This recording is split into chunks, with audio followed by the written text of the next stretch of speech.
8 candidates for California governor face off in a debate hosted by CBS California. CBS News polling shows a clear frontrunner has yet to break through the crowded field. CBS News California investigative correspondent Julie Watts is co-moderating tonight's debate and shows us a new tool for voters. Gas prices. Major refineries are leaving the state of California. Over the past year, we've conducted more than 20 hours of accountability interviews. It's these climate regulations. They're gouging us. With 15 top polling candidates for California governor. High-speed rail. High-speed rail. High-speed rail. Do you support finishing it? Absolutely not. It's the biggest waste of money. The question here is, can we get this done? That's what the governor's going to have to answer that question. Asking the same questions and pressing for real answers. But how do you tangibly do that? Well, I think the urgency is certainly upon us. More than a dozen issues suggested by viewers, policymakers, and community leaders. What do you say to the 40% of California voters who you'll need in order to win, who voted for Trump? Some of those moments made headlines. How would I need them in order to win, man? Nearly a quarter of voters say they still don't know who they want to be California's next governor. So CBS News California Investigates turned our accountability interview series into a side-by-side candidate guide to help you go beyond the campaign talking points and compare the candidates that you're considering on the issues that matter most to you. Here's how it works. First, you meet the candidates. We asked each a few personal questions. You simply click on your candidate and you can read their answers in their own words. Then watch their one question segment. For more insight into how they might govern, we asked what they think the current governor and legislature got right and what they would have done differently. Look, I've got a long list of things that I would have done different if I was the governor. Working with the other side is important. 25% of the state is Republican, but 40% voted for Donald Trump. Next, you explore the issues that matter most to you. Gas prices and environment, insurance, homelessness and mental health.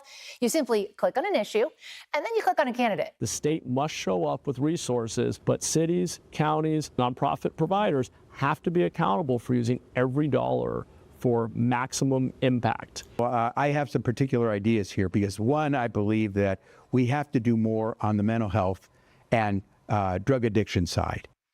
In-depth responses. They let you compare not just the positions, but how the candidates respond to our accountability-focused follow-up questions. That if you are polluting, you should pay for your pollution. But has it increased the cost of gas for California drivers? A tax does, but the truth is we're trying to push this state to, but what we're really doing is trying to end up as an electric state. So where does that money come from? It comes from the revenue, the general fund. And so you would take money from what else to? You have to make priority choices. That's what a budget is. It's a question of priorities. And what is your priority in the budget?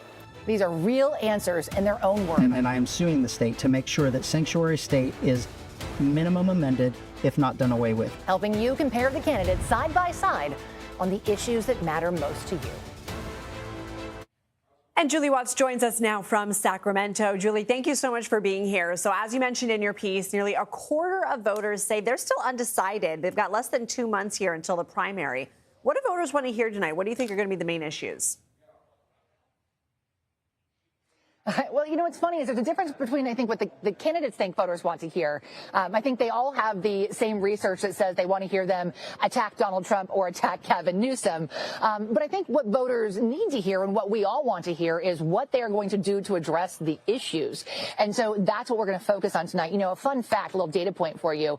We analyzed our interview series, and the candidates name dropped Donald Trump over 1,000 times during our interview series and name dropped Gavin Newsom over 500 times. So I'm going to challenge them to try to avoid those talking points tonight and really focus on the issues. Affordability is a huge issue. We're going to talk gas prices. We're going to talk insurance. And then, you know, in my segment anyway, we're really going to focus on accountability and getting answers. What are you going to do? Not who broke it, but what are you going to do to fix it? So what is the state of the race right now? Eric Swalwell was considered to be the Democratic frontrunner. Obviously, he dropped out and resigned from Congress following allegations of sexual assault. So where does everybody stand right now on the Democratic and Republican side? Well, the biggest beneficiary there is Javier Becerra, former Attorney General for California and former HHS Secretary under Biden. He was actually polling down, I want to say, below 10%. He really wasn't breaking out. In fact, he wasn't even invited to the ABC-USC debate that they ended up canceling because he wasn't polling high enough. And now he is one of the top two, certainly one of the top two Democrats, and depending on the poll, one of the top two candidates in the race. So that really had a big impact. Interestingly, much of Swalwell's team, who is also sort of Team Newsom, the Democratic insiders, they've now moved over to Becerra, and they are helping with his campaign. So he's really picked up a bunch of those California Democratic Party insiders. Okay, so Republican Steve Hilton, Chad Bianco, they're vying for the GOP nomination. The last time California had a Republican governor was Arnold Schwarzenegger more than 15 years ago. So is California turning more purple, or is it still very solidly blue? No, California is still very solidly blue. For a while, there was a concern we would have a top two. So in California, we have a top two primary system. So the top two people, doesn't matter if you're a Democrat or Republican, top two people move on to the general election. And there was a real concern because there were so many Democrats splitting that Democrat vote that the top two would be two Republicans. It does not look like, statistically that can happen at this point. There's always a chance, but it doesn't look likely. I do think, though, that, I think most folks will say that even if there was a top two and we did elect a Republican governor, that most likely there would be an immediate recall and the Democratic Party would come out and try to recall that governor. So it's going to be really interesting to see how this plays out. And if we do see we will likely see at least one Republican in the top two, whether it is Hilton or Bianco. And if we don't see a lot of support behind that Democratic candidate, you may see a really tough race. Okay, Julie Watts, good luck tonight. Thank you. And you can stream live coverage of the California's governor's debate tonight here on CBS News 24/7 at 8 p.m. Eastern, 5 p.m. Pacific.